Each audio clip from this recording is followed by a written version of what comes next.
Doing a road trip on the west coast of the US was one of those bucket list plans that I had been dreaming of for pretty much my whole life.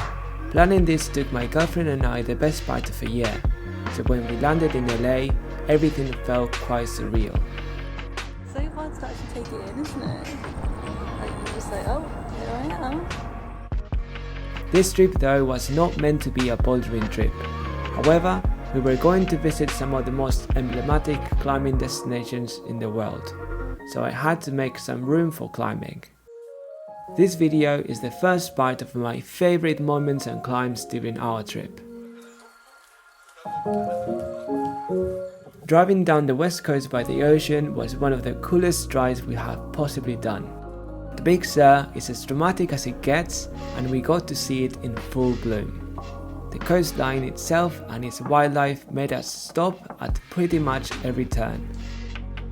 We drove for so long on that day. Having fun?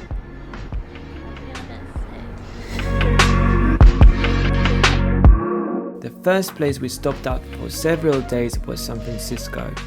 We absolutely loved it despite exhausting ourselves cycling out the many hills of the city and experiencing the unseasonably cold San Francisco climate. This first part of our journey led us to Yosemite.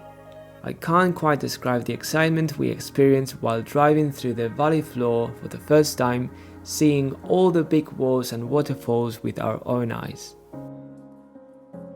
After spending our first night, we woke up early in the morning and went to hit the boulders.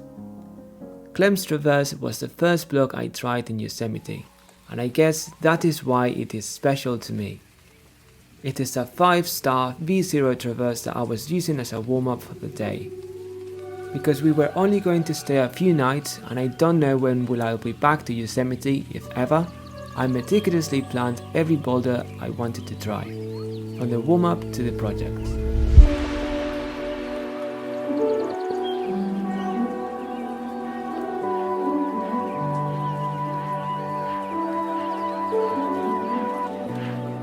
Zorro was another climb I had on the list for its proximity to the tent, but also because of how pretty it looked to me. I don't ever get to climb boulders as pretty as this one without driving for a whole day or sitting on a plane.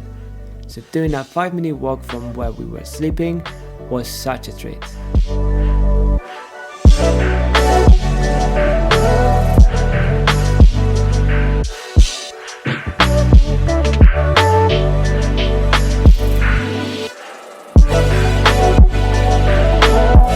I did do a few more climbs in Yosemite during the following days. However, the one sought after big tick that I was dreaming of was Midnight Lightning. Midnight Lightning is arguably one of the most famous boulder problems in the world, as it meant a breakthrough in climbing difficulty in the late 70s. They thought there was as much chance of someone doing it as there was a lightning bolt striking at midnight. Its first ascent was made by Ron Kauk in 1978.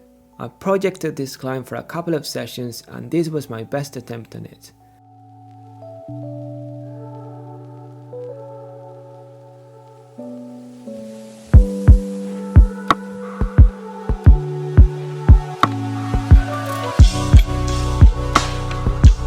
I sadly couldn't commit to the last mantle move before reaching the top out jog. Despite being a bit heartbroken because of not being able to send it, I did feel very fortunate to be able to have a go on it. It was time for us to pack up and drive off to our next destination. The drives between the different destinations became one of the highlights of the trip for me, seeing how the landscape transitioned from the richest form of forest to plain desert was incredible. We were heading to Bishop, home of the Buttermilks.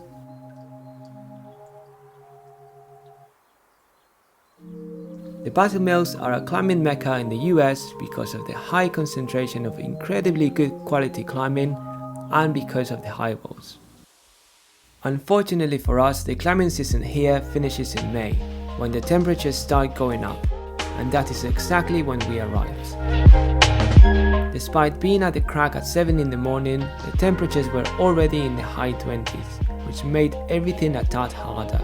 Anyhow, I found some cool problems that were not friction dependent, so they were climbable in the heat. One of them was the Iron Man Traverse, a V4 that climbs on a crimpy ledge feature across the middle of a boulder.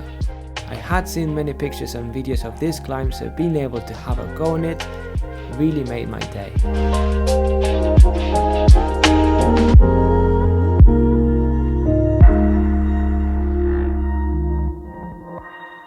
My second favorite at the Buttermilks was Gleaming Cube, a V5 in 3D. This felt like almost modern indoor climbing to me. Huge holes and big moves between granite walls.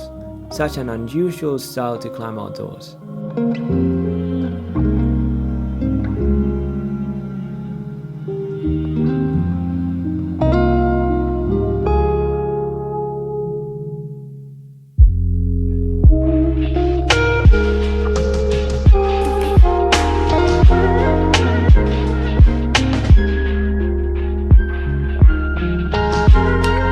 Bishop definitely exceeded our expectations, and that wasn't only because of the climbing, but because of the whole atmosphere of the location. I think it is the mixture of desert and alpine landscape what gives this place such a dramatic feel to it. Anyway, this is the end of part 1 of this climbing series. Stay tuned for part 2 and follow the Climbing Hangar for more content like this. See you guys soon.